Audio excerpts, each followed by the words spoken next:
Debate over Kevin Stitt's powers renewed after governor removes health officials. So I don't know. I actually like Nondoc's story on this a little better because it pointed out that like the people that Stitt appointed to the health department weren't that great to begin with, and now everyone's mad because they pulled them off because they have medical degrees. But it does. I mean, it is sort of like people are realizing now, like, man, if we just have to do what this one guy says, and he says really stupid or crazy stuff, maybe that's bad. Maybe we should have, some of these things be run by not overtly political hacky type people. Novel concept. But anyway, supposedly now the legislature's, concerned about this.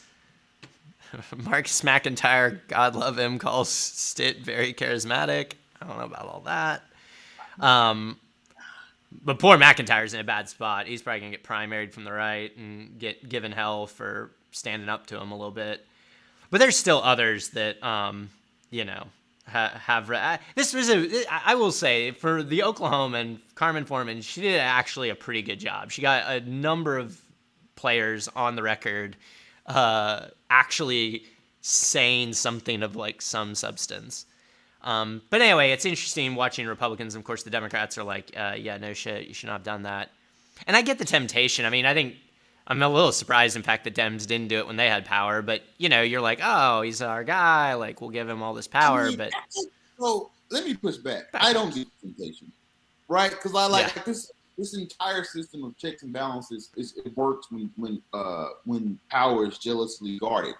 Yep. Right, it was built with like the incentive of selfishness amongst a bunch of landowning white men. So it wasn't a hard concept to get to, right? But like that's like power hoarding. That's what it's supposed to. That's like how this checks and balances work, right? It's supposed to be the legislature is the check on the gubernatorial power on the executive. The legislators check on the executive power by saying, no, motherfucker, like we want to have some say.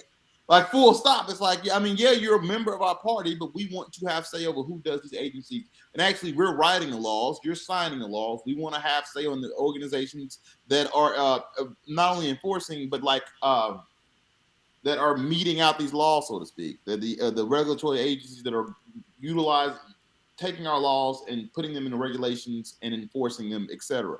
Right? Like we want to have a say in that. And I mean.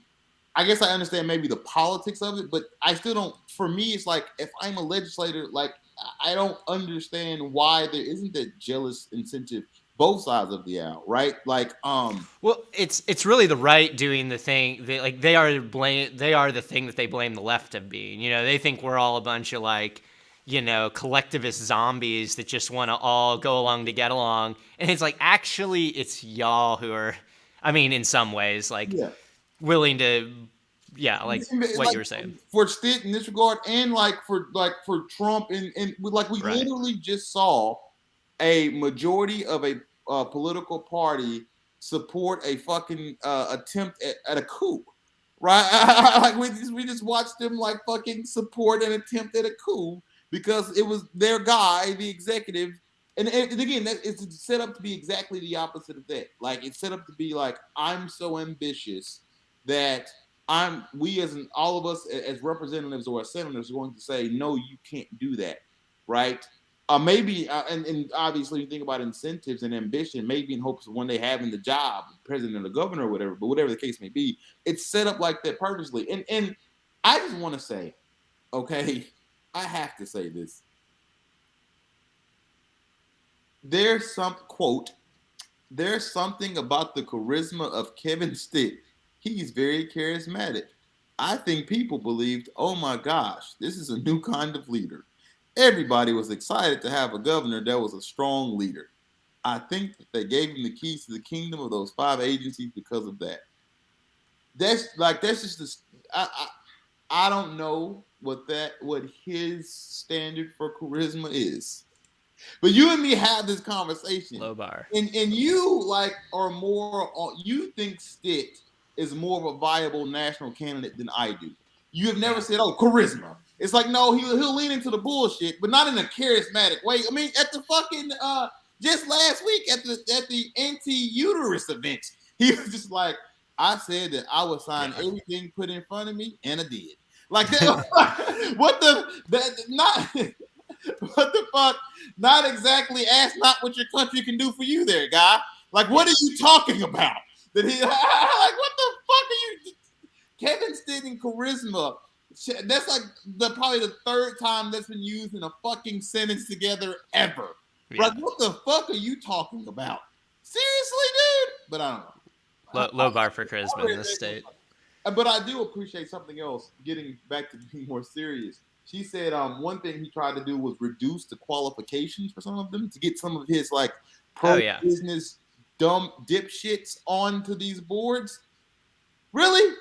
Reduce the qualifications for the boards? How is that not a huge fucking scandal? Like, Stitt wants the person who decide about your medical care to be his cousin that owns 3 Arby's. Like, what the fuck? Like, I mean, that's what happened. That's why Western Heights is such a mess. They put a superintendent up there who didn't even have his certificate, and then legislators tried to change the law to make that okay, and like I think he ended up getting like a special exemption. Of course, it's been a disaster because the guy's unqualified and doesn't know what he's doing.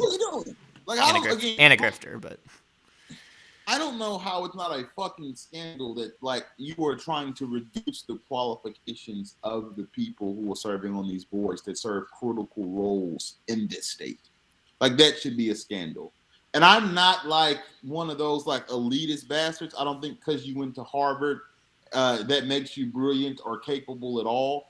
But I think that people on a board involving Medicaid, there should be someone who understands medical policy. There should be probably a doctor on there, right? If you're going to do a board of education, there should be someone who has studied education. And it's not all about like, credentials. But sometimes you need some fucking credentials for some roles. Like, we can't just we can't just kick this shit out the window and hire your cousin. Especially, I would be all right with it if we had people we could trust making the decision as to who to put on those boards, and we know we can't trust it, right? Instead, like if it's like, okay, we're going to reduce these qualifications because this mom has been involved with parent-teacher shit for 3 decades. She never went to school for education. But she's been involved. Her children are here. She's involved and had this perspective for this amount of time. We should give her a role. Totally fine with that if you can justify that. If you give me that, like, I'm totally fine with that. So you gotta have to go, like, get a fucking PhD from Harvard. But Stitch is gonna appoint his it's gonna be grift, right? It's all right. It's gonna be the worst nepotism in the history of the fucking world, and that I have a problem with. And we should all have a problem with that. It literally leads to like horrendous government, which again is always their fucking goal. It's like, how can I make the government? First question, how can I grift? Second question, how can I make the government worse? Yeah, and I think the reading between the lines with some of these legislators, I mean, they're genuinely concerned about that. I mean, like, they can't come out and say it because it breaks, their partisanship bond, but I mean, I do think. I mean, not Greg Treat or Charles McCall. I mean, they're definitely the next in line to just get, given some terrifying position with tons of money after they term out. Or Treat's probably gonna run for Senate, or everyone thinks he's gonna maybe run for 5th district if Bice gets beat. But I mean, so they're just setting up, for the grift, to keep going, but more of the backbenchers and just people who actually did this because they wanted to help run the government. I mean, they are concerned. I mean, your Mark McBrides and your McIntyres of the world. To be such strict constitutionalists, and they love invoking the Constitution. That you didn't like. That's the whole fucking checks and balances, bro. The legislative does this. The Article 1, like that is the whole. So it didn't take a fucking genius to figure out why it's set up that way to avoid this. No one was like, "Oh no, y'all, we give him the keys. He may like appoint some stupid fucks in there, and we can't do nothing about it." Which is kind of why they gave us this role. Like this wasn't foreseeable. Yeah. Yeah. I mean, it's just. Lack of leadership, lack of spine, mostly just lack of spine. I mean, they're just not willing to stand up to their own party. And too, like the Democrats, I appreciate them riding in here, but it's also like it's a little late. I mean, you should have been running on this from the word go. I mean, I know personally, multiple people who got sacked, who were, career public servants. Like, they weren't politically connected. They weren't live stream yelling like maniacs about how. Right. I mean, these are just people who are in the trenches doing the work, knew what they were doing, and they got canned because they made $80,000 or $90,000 a year, and some kid of some donor of Kevin Stitt's wanted a fancy government job, so they got canned, and some idiot that has no idea what they're doing came in and took over. Thanks for watching our video. Please give it a like and hit that subscribe button for more content. If you want to engage with us, follow us on Facebook, Twitter, Twitch, and Instagram.